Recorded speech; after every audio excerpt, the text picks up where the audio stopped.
quiet Victorian town of Wedderburn has suddenly hit the news with its discovery of gold in the main street. The local barber nowadays takes a very, very long lunch hour because he finds digging far more profitable than cutting.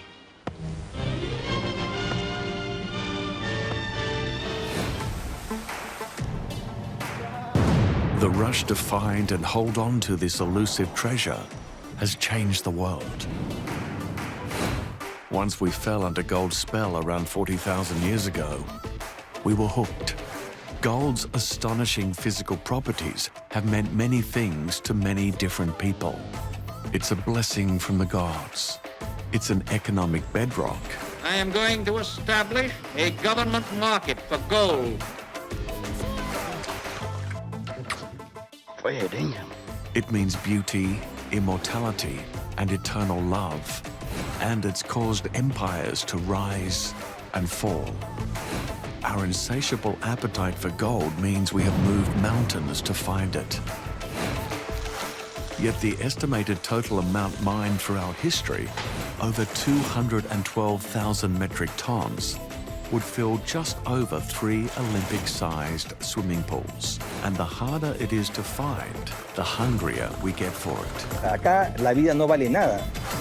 From the mightiest ancient civilizations to the global powers of today, gold is the one thing we can all agree on. What goes through your mind when you dig in the ground and you find a bit of gold there? What? So what will happen when the last gold deposit on Earth runs out? And one day it will. What do we have to do to keep the gold fever dream alive? Gold is mined in most countries around the world to varying degrees. Russia, China, the US, Australia, South Africa, Canada, South America are all large gold miners in their own right. Major gold mines operate in more than 40 countries around the world. In fact, the precious metal can be found on every continent, including Antarctica. But even in the richest mines, 1 ton of ore has to be processed to collect just 1 gram of gold. Give you a sense of what 1 gram per ton means. It's like you're looking for 1 ping pong ball in an Olympic swimming pool full of ping pong balls. To mine gold, you really have to have a very good technical understanding of what you're doing to identify the ore body and make sure that you're mining the right grade. Globally, it's estimated that there is about 54,000 tons of gold still in the ground. Although estimates do vary, around 190,000 tons of gold has been mined by humanity in total. And it's this relative scarcity that makes gold so valuable. At over 56 million euros per ton, this comparatively small amount of gold is worth over 3.3 trillion euros.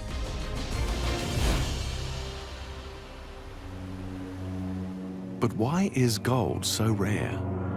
Well, partially, it's because gold was born in an infant universe. So heavy elements in the periodic table form by nuclear fusion of 2 lighter elements together. But where this happens in the universe is something that astronomers are currently working on. Nuclear fusion is the process of forcing together 2 light atomic nuclei and creating heavier ones. In the heart of stars, where the intense heat and pressure is enough to merge lighter elements, hydrogen is turned into helium. But as the star runs out of hydrogen, it collapses. Under the weight of this collapse, even heavier elements are fused into being, like carbon, oxygen, and eventually iron. But it is only the largest and most rare of these cosmic events that have enough mass and energy to fuse the heaviest of elements. Things like uranium, platinum, and even gold. So there's 2 theories. One of them is in supernova, so that's the giant cataclysmic explosion during the death of a large star, like a very large star. And then the other place we think heavy elements might form is during the collision of two neutron stars as they spiral into one another.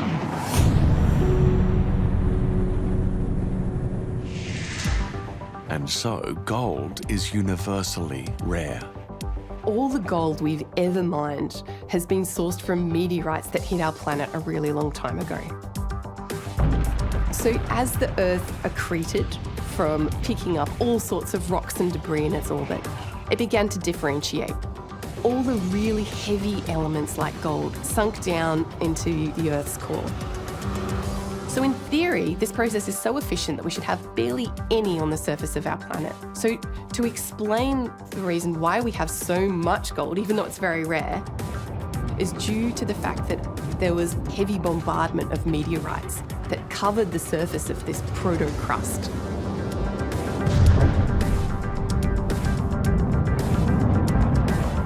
And it's from those meteorites that were then cycled into the Earth's mantle that we can form the gold deposits we know today.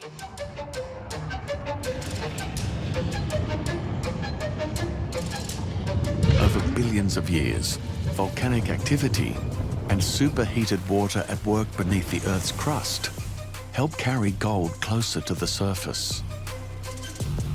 Beneath volcanoes, we don't simply have magmatic systems. We don't have just magma chambers. We have magma heating up water, meaning we have hydrothermal systems too, so hot water.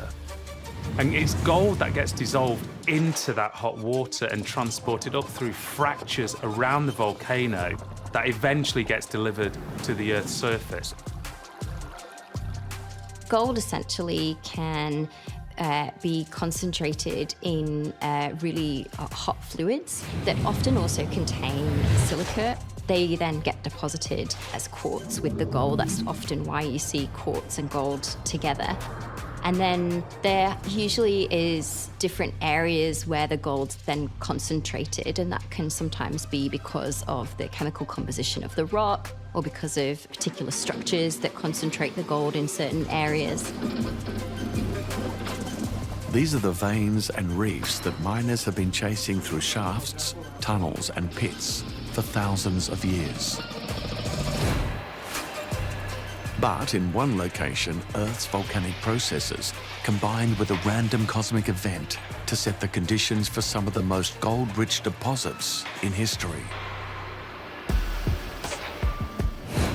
Covering an area larger than that of Estonia, the Witwatersrand Basin contains almost as much gold as the rest of the Earth's surface combined. At 100 kilometres long, and in some places with reefs reaching 3.6 kilometres deep, as much as 40% of all the gold humanity has ever mined has come from here. So some of the richest gold reefs in the world are located in the Witwatersrand Basin, and these are only preserved because it was struck by a giant meteorite impact. About 2 billion years ago, a gigantic meteorite struck the region, leaving behind a crater 300 kilometres in diameter. The uplift at the centre of the impact was so strong that a 25-kilometre section of Earth's crust was turned on end, and today forms what is known as the Central Rand Group.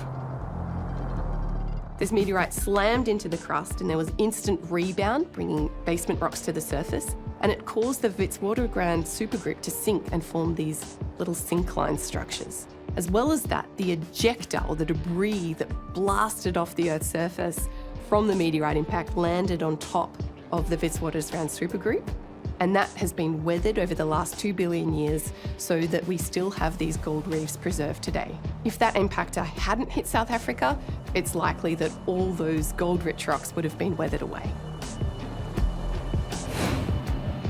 While the rest of the crater has eroded and washed away, the rock in the Central Rand Group has remained remarkably intact, meaning deep below its surface are riches waiting to be found.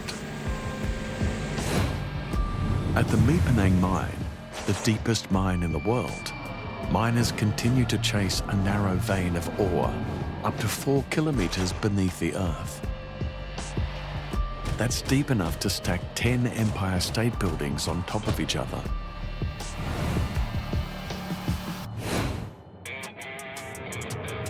Often mines start as open pits, and then as they follow the ore body deeper and deeper, they end up cutting in a portal at the bottom of the pit and going underground. But it's about over 10 times more expensive to mine underground as it is to mine from an open pit. So if you've got ore at the surface and you can extract it and make money from it, then that's the best solution. Perhaps it's no surprise then that 60% of the world's gold mines are pits. And one of the world's most productive pit mines can be found near the West Australian town of Kalgoorlie. Discovered in 1893, the gold deposits are so wealthy, the area has been nicknamed the Golden Mile. At one point, I think the Kalgoorlie Golden Mile accounted for 10% of the world's gold production. And Western Australia is still a large gold miner. The eastern goldfields in Western Australia are so enriched in gold because they're on an ancient, what we call orogenic margin attached to the edge of the Yilgarn Craton. And this means that there's lots of steeply dipping faults within them that channel fluids within the crust. So the super pit in Kalgoorlie probably formed by a huge amount of fluids passing by and some chemical reactions taking place. A pit 3.5 kilometres long, 1.5 kilometres wide, and more than half a kilometre deep, houses an operation that moves 15 million tonnes of rock a year. It is literally the richest square mile of earth on the face of the earth. More than 1,600 tonnes of gold have been extracted. What had begun as a frantic rush of miners arriving to exploit Kalgoorlie's riches has since evolved into a vibrant community, but the miners of today would hardly recognise their ancestors. There would be daylights of difference between a gold miner in centuries past versus a modern-day gold miner. It was very rudimentary those days. It was very little equipment. You know, they did use horses and donkeys to pull equipment around, and the shafts themselves were made of wood.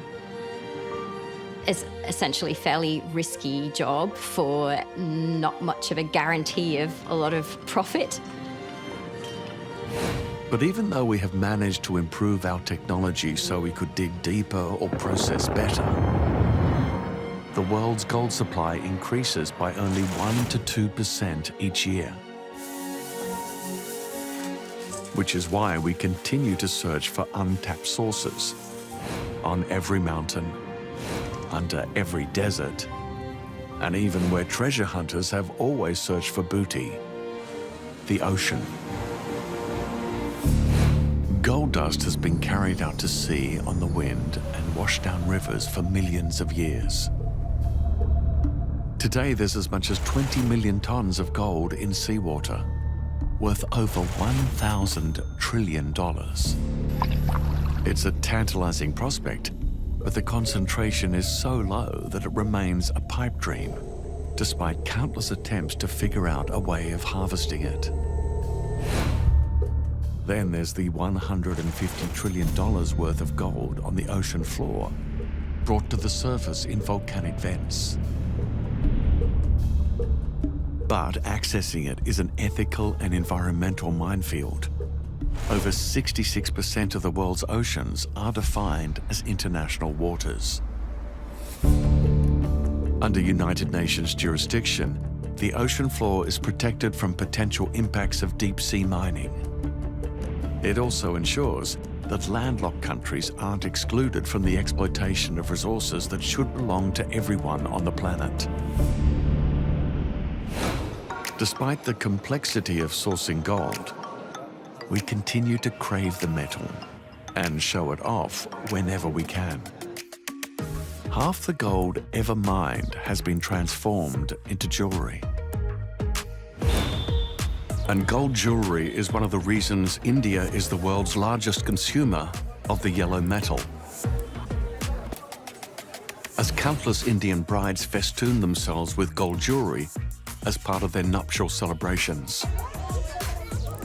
And as the fortunes of the world's most populous nation have grown, so too has the sale of gold earrings, bangles, and tikis. Today, locals spend 50 times more on gold jewellery as a percentage of income than Americans do. Since the earliest civilizations, we have been captivated by gold's allure. It's a treasure that whispers tales of power, beauty, and eternal desire. So we value gold as a commodity because it's rare and beautiful to some degree, right? It has this intense yellowy metallic luster that doesn't corrode. Gold was the first metal humans mined and used. It's been found in 40,000-year-old Paleolithic cave settlements. At a time when the only tools we had were made of wood, stone, and bone, gold was soft enough to work with. ის ფაქტი, რომ ეს დასახლება თვითონ დაკავშირებული არის უძველეს ოქროს მოპოვებასთან საქართველოში, არა მარტო საქართველოში, არამედ მთელ მსოფლიოში, აყენებს ამ სამარხებში მოპოვებული მასალის რაღაცა განსაკუთრებულ. You don't really need any technology to produce that other than some rocks to hammer it with. So in native gold, the atoms are packed really, really efficiently in a cubic and highly symmetric crystal lattice. And the gold is bonded to each other with these gold-gold metallic bonds. And that means the atoms can slide past each other really easily. And that's what's made it historically much easier to work with as jewellery. In fact, gold is the most malleable of all metals. It can be stretched out into a wire of a single atom width, and then stretched even further before it breaks.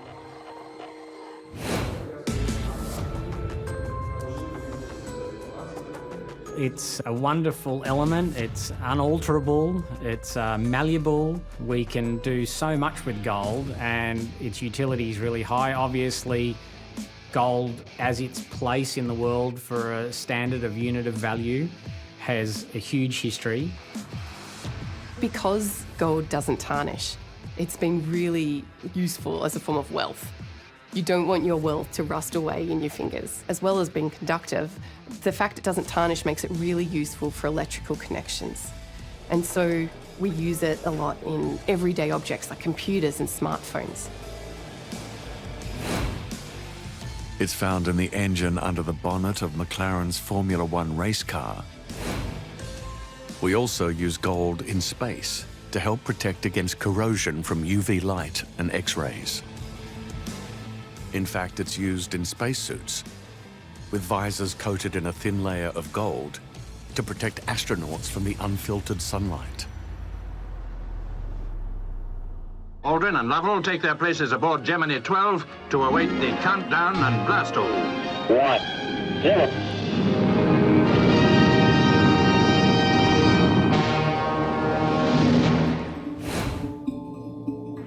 But long before humans ventured into space, ancient Egyptians believed gold came from the sun god Ra.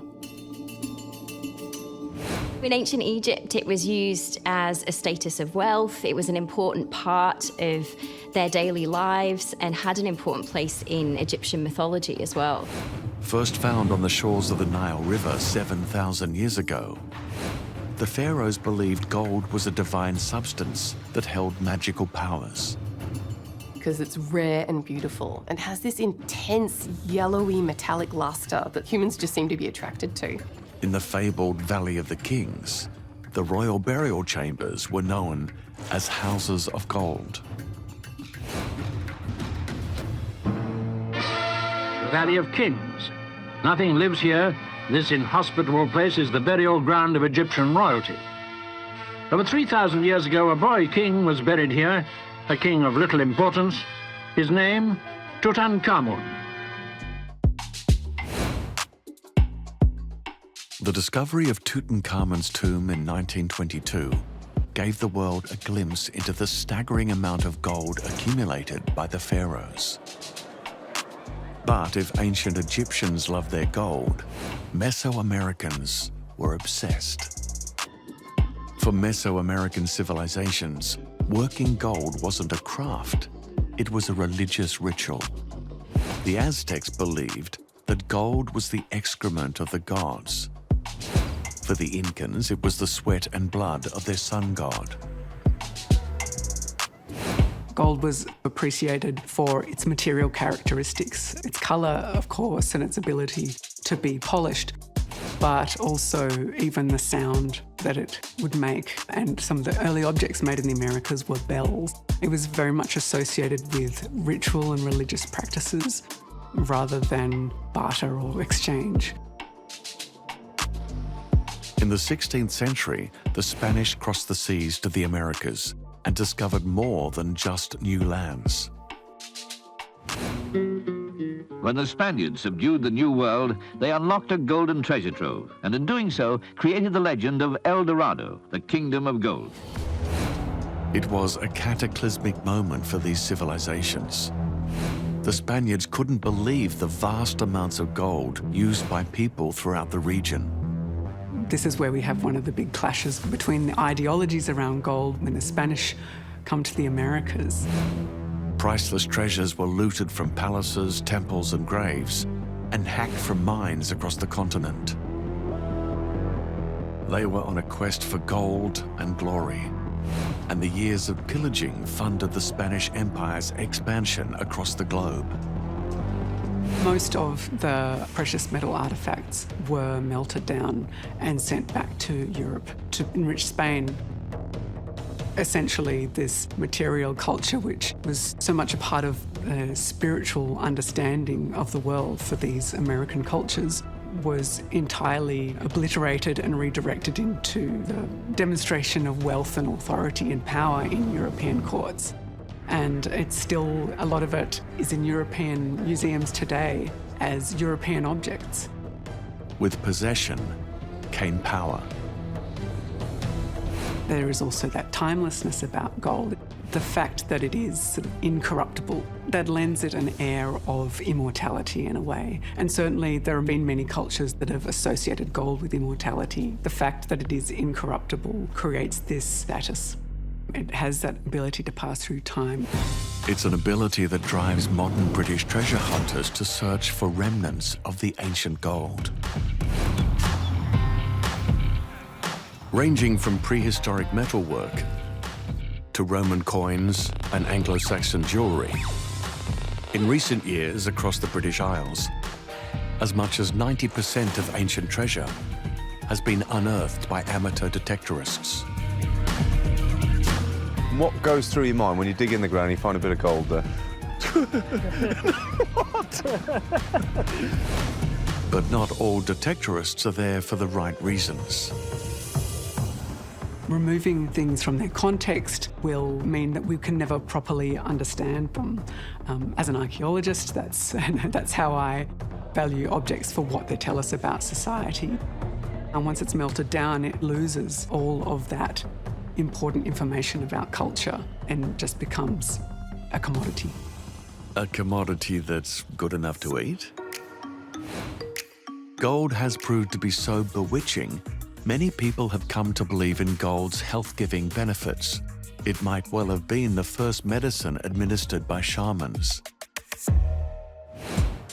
Beginning in medieval Europe, it was used as opulent garnishes for food and drink. Today, there is everything from golden sushi to gold-covered tea leaves and the world's most expensive dessert, a $25,000 ice cream caked in gold leaf and served with a solid gold spoon. But despite its long history of use in medicine and food, gold has no physiological benefits as it is biologically inert. It comes out exactly the same way it goes in. It's purely an act of indulgence. It's a performance of status and display in a way. And the most common way we consume it is in leaf form. A gold nugget the size of a pea can be hammered into a piece of gold leaf that's a metre square.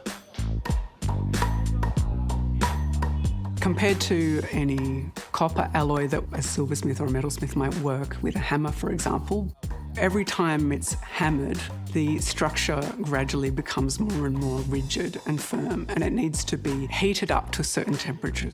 This is a process called annealing, whereas with gold, in a purer forms, it can be hammered virtually indefinitely without needing to be annealed.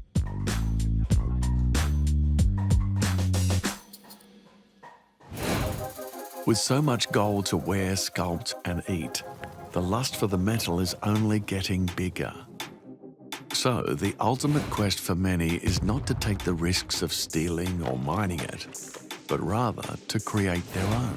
For centuries, the thought of infinite gold inspired scientists to search for the secrets of alchemy, delving into the nature of matter itself. People who practiced alchemy were essentially trying to either produce elixirs that would cure various illnesses, or they were trying to process base metals and make them into gold. It came from a belief that nature was essentially trying to perfect itself, and gold was seen as the perfect metal. So the belief was that all metals would eventually turn into the perfect metal, i.e. gold. One of our best-known attempted alchemists was polymath Sir Isaac Newton. People like Isaac Newton and Robert Boyle, who really made some amazing discoveries through just experimenting with various metals and minerals.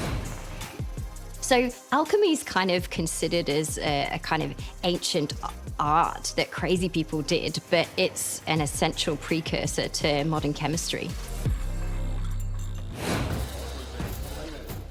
Although in today's modern world, alchemy is seen as somewhat fanciful, a discovery in Japan in the early 20th century proved these wannabe alchemists might have known what they were talking about all along.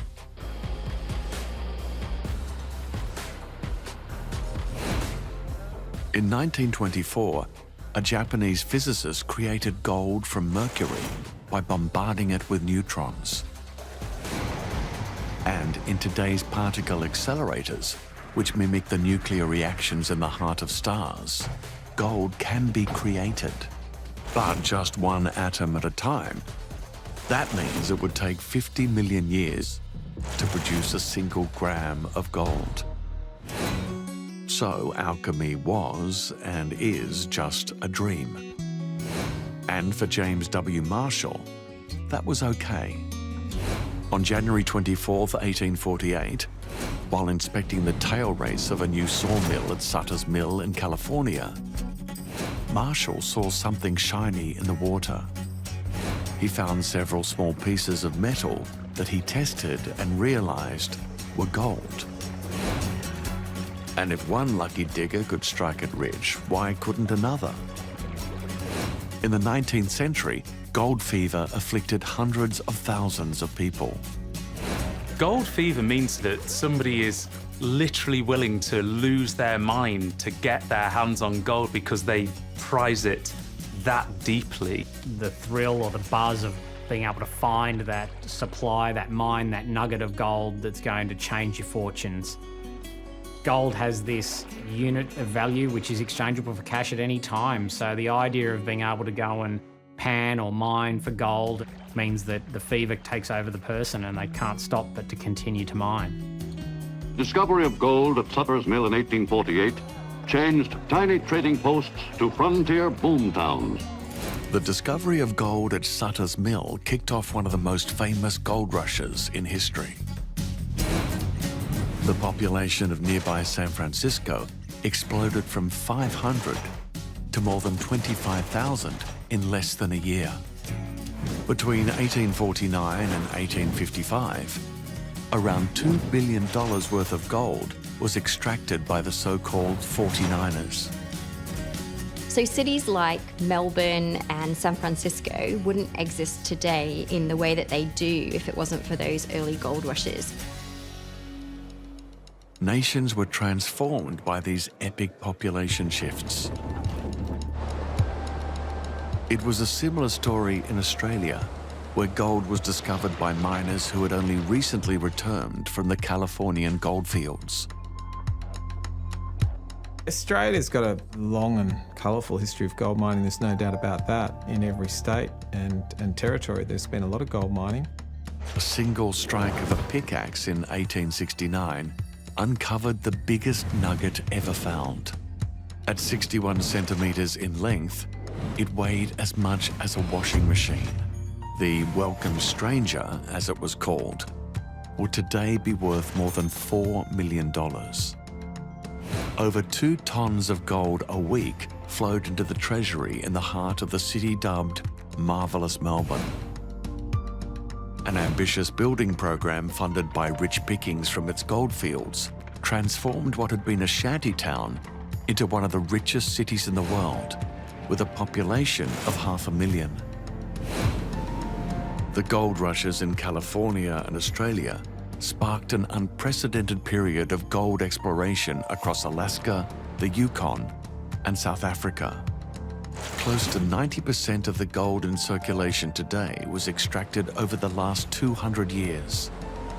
Those early gold rushes really shaped the world. It shaped immigration patterns, and it also shaped the distribution of wealth across the world.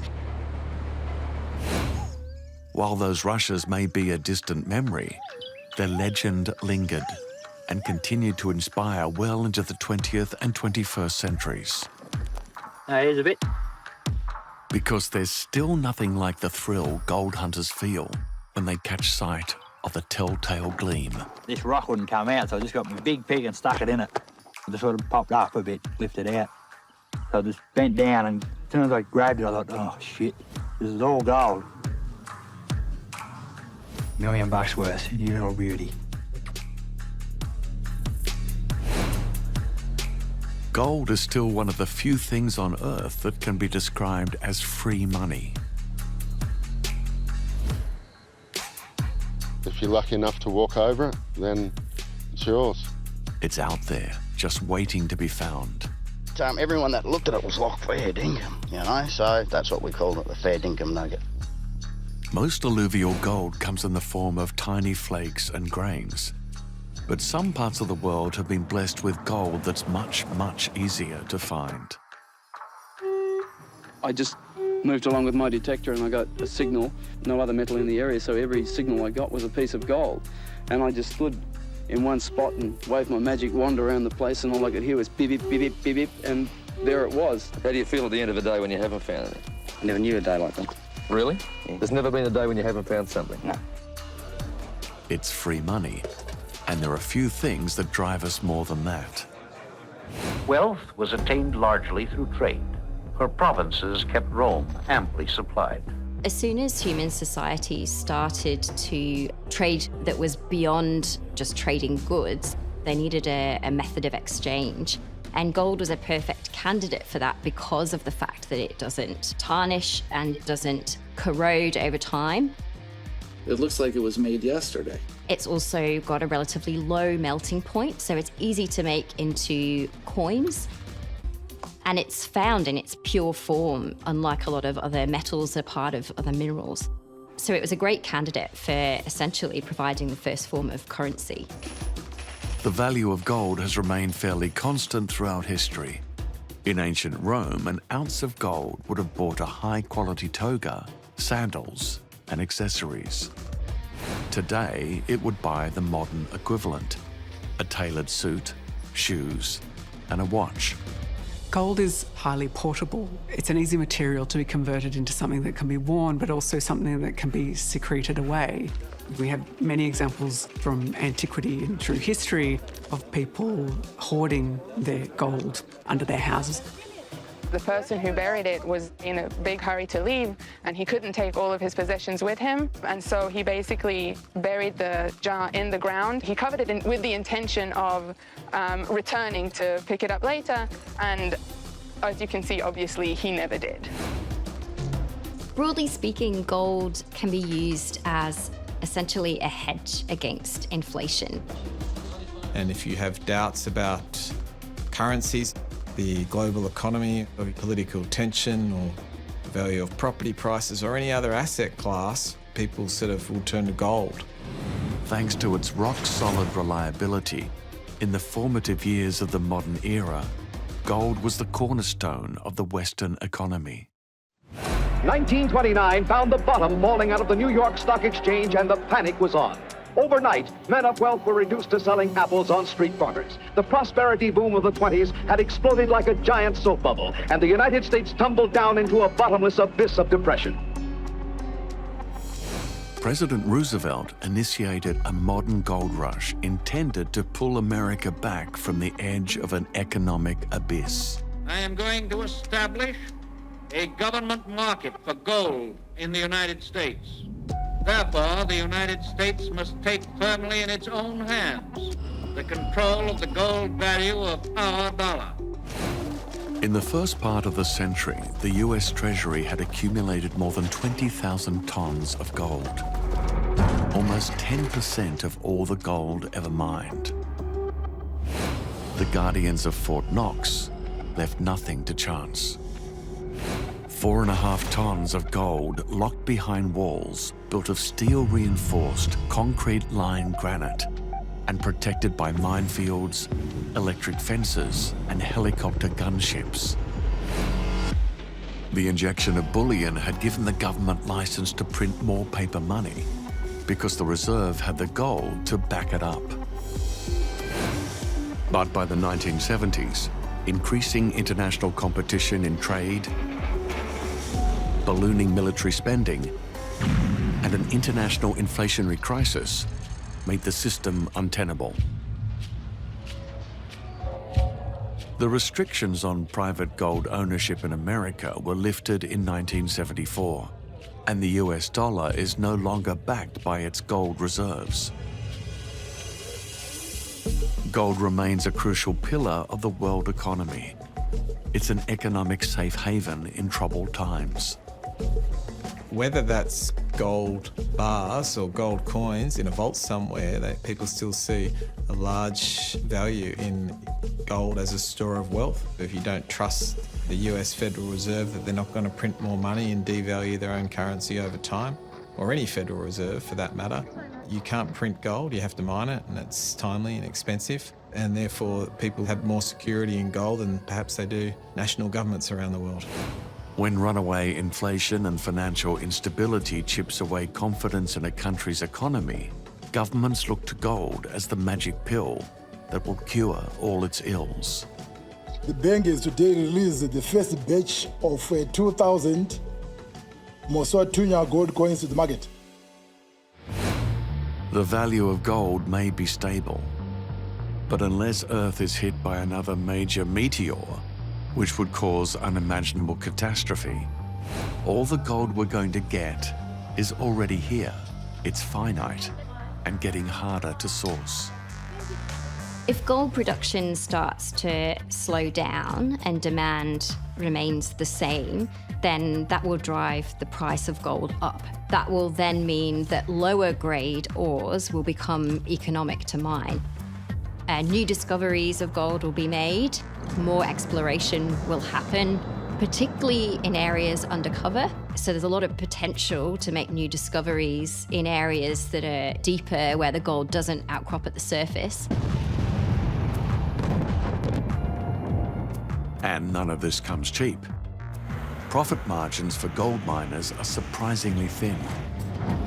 For most of the 21st century, the price of gold per ounce has barely outweighed the cost of producing it. Automation will play a continuing role in the development of gold mining operations and practices. There's no doubt about it that automation can play a big part in making gold mining more sustainable, making gold mining safer, and it will make gold mining more competitive. A gold rush only works for the big players if the numbers add up. If they don't, they'll lay down the tools. And that leaves room for smaller operators to step in. Blokes like Bluey Keane, still winning a good living from the hard rock with methods that haven't changed much in 100 years.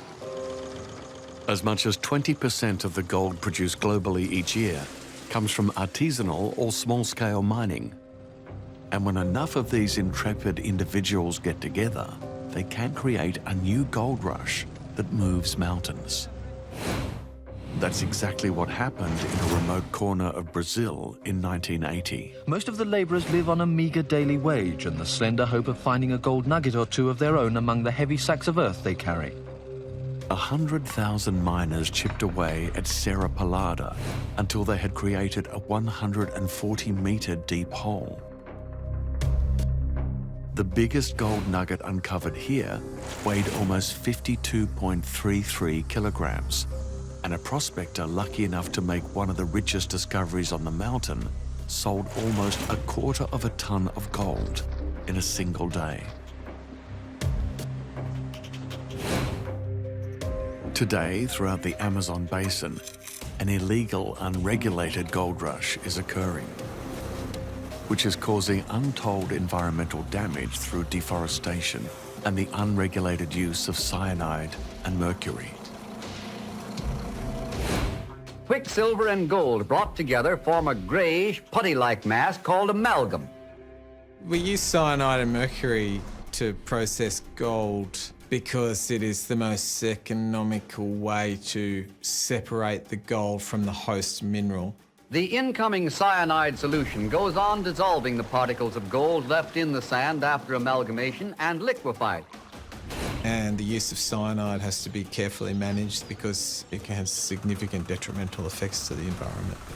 They're trying to make a living, and they wouldn't do it if there wasn't a market for it.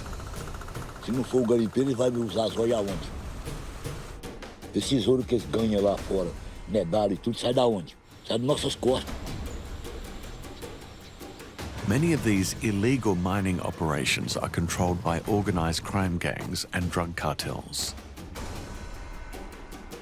Es un sector donde en realidad no hay ley, no existe, son poblaciones que se han creado por sí solas alrededor de estas actividades mineras ilegales. Acá la vida no vale nada. Gold has ever attracted the worst of us because it is portable, untraceable, and can hold significant wealth in a relatively small package. It has been a preferred medium for the underworld to move or legitimize their ill-gotten gains for centuries. And today is no different.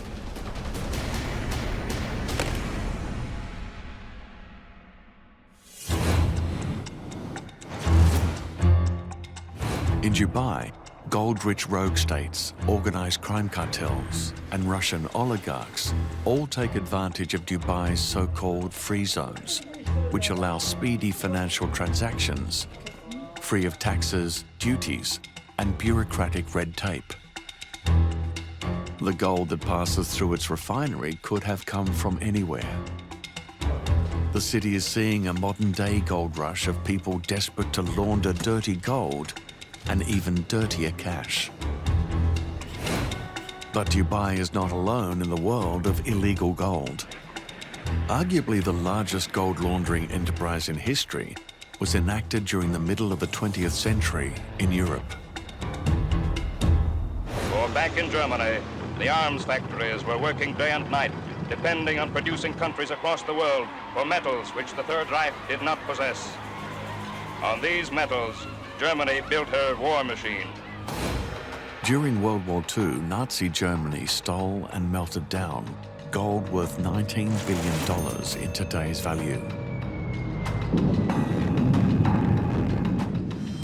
It was this gold that underwrote the Nazi war machine. Towards the end of the war, they had at least 300 tons of gold in their reserves, more than at the start of the conflict. And that doesn't include gold stolen from the victims of the Holocaust. We represent all of those individuals, collectives, communities, leaders who cannot be with us today.